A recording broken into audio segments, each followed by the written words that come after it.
सोमवार 8 जनवरी 2024। प्रभु यीशु का बपतिस्मा।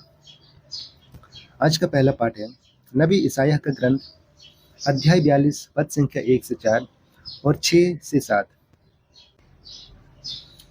यह मेरा सेवक है, मैं इसे संभालता हूँ, मैंने इसे चुना है, मैं इस पर अत्यंत प्रसन्न हूँ। मैंने इसे अपना आत्मा प्रदान किया है, जिससे यह राष्ट्रों में धार्मिकता का प्रचार करे। यह ना तो चिल्लाएगा, ना शोर मचाएगा, बाजारों में कोई भी इसकी आवाज़ नहीं सुनेगा। यह ना तो कुचला हुआ सरकंडा ही तोड़ेगा और ना धुआती हुई बत्ती को बुझाएगा।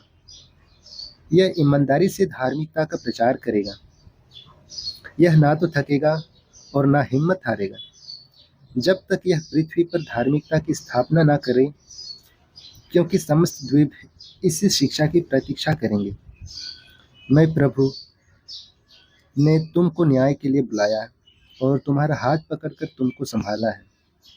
मैंने तुम्हारे द्वारा अपने प्रजा को एक विधान दिया और तुम्हें राष्ट्रों की ज्योति बनाया है, जिसे तुम अंधों की दृष्टि दो, बंदियों को मुक्त करो और अंधकार में रहने वालों को ज्योति प्रदान करो। यह प्रभु की वाणी है। ईश्वर को धन्यवाद। संत मार्कुस के अनुसार आज का पवित्र सुसमाचार अध्याय 1 पद संख्या 7 से 11।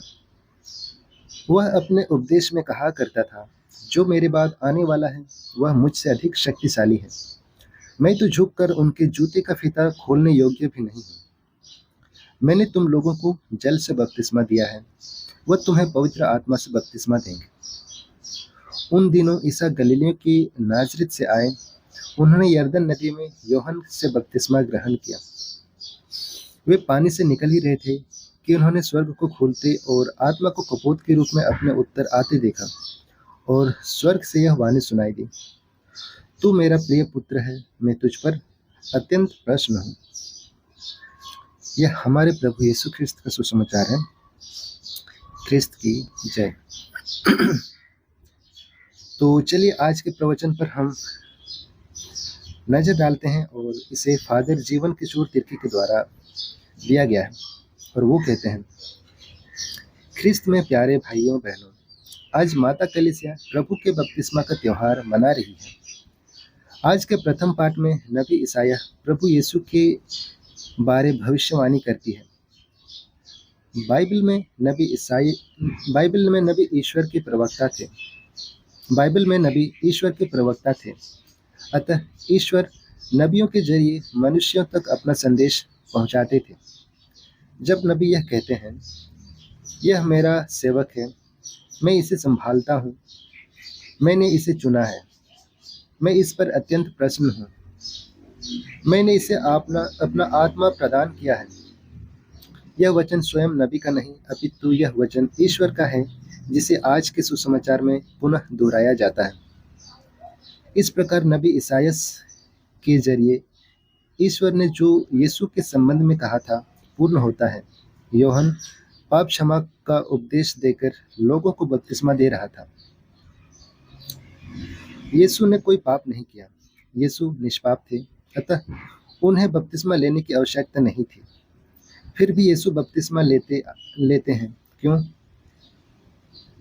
यीशु बपतिस्मा ग्रहण कर हमारी मानवीयता में भाग लेते हैं, हमारे पापों को अपने ऊपर लेते हैं।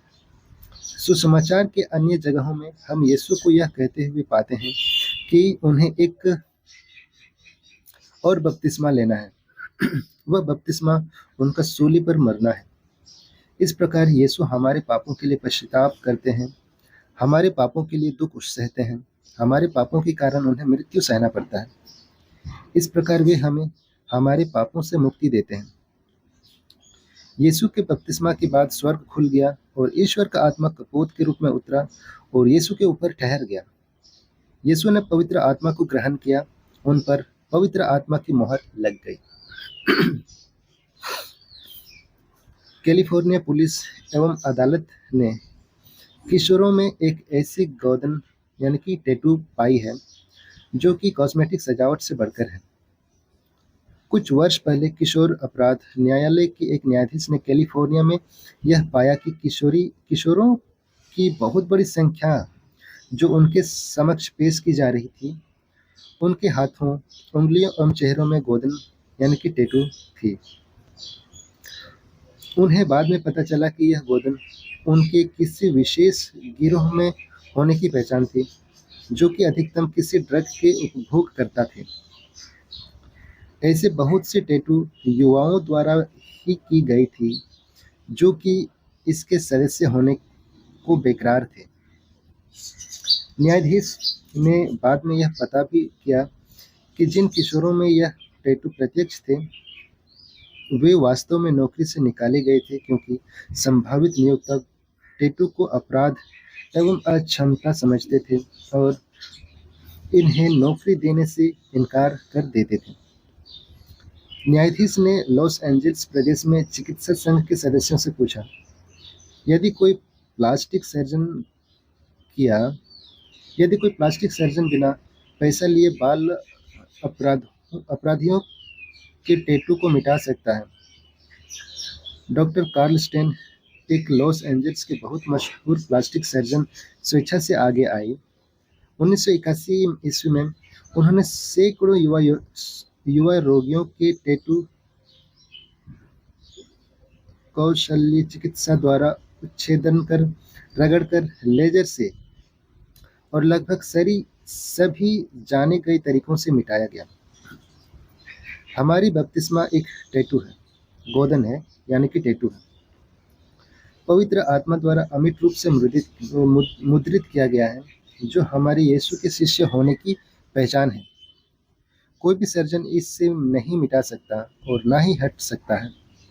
यह मोहर या गोदन भले ही हमारे बुरे कर्मों, वचनों और सोचों से धूमिल हो सकता है, पाप रूपी गंदगी उसे भले ही दबा सकती है, परंतु यह कभी नहीं धुलेगा, ना मिटेगा और ना ही हटेगा। सुसमाचार कहता है, स्वर्ग में यह वाणी सुनाई दी, यह मेरा प्रिय पुत्र है, मैं इस पर अत्यंत प्रसन्न हूँ। यीशु के बपतिस्मा के पश्चात स्वर्ग के पवित्र आत्मा कपूत के रूप में उतरा। इसके बाद ही यह मेरा प्रिय पुत्र है वाणी सुनाई दी, यानी कि हमारे बपतिस्मा में जब हम पर पवित्र आत्मा की मोहर लगाई गई है, हम यीशु के शिष्य और ईश्वर के पुत्र पुत्रियां बन गए। पर क्या हमारे पड़ोसी या लोग पवित्र आत्मा की मोहर, जो हमारे यीशु के शिष्य या ईश्वर के पुत्र होने के पहचान में देख पाते हैं? जब हम लोगों को निस्वार्थ भाव से प्रेम करते हैं, या यह मोहर या गोदन लोगों को नजर आता है?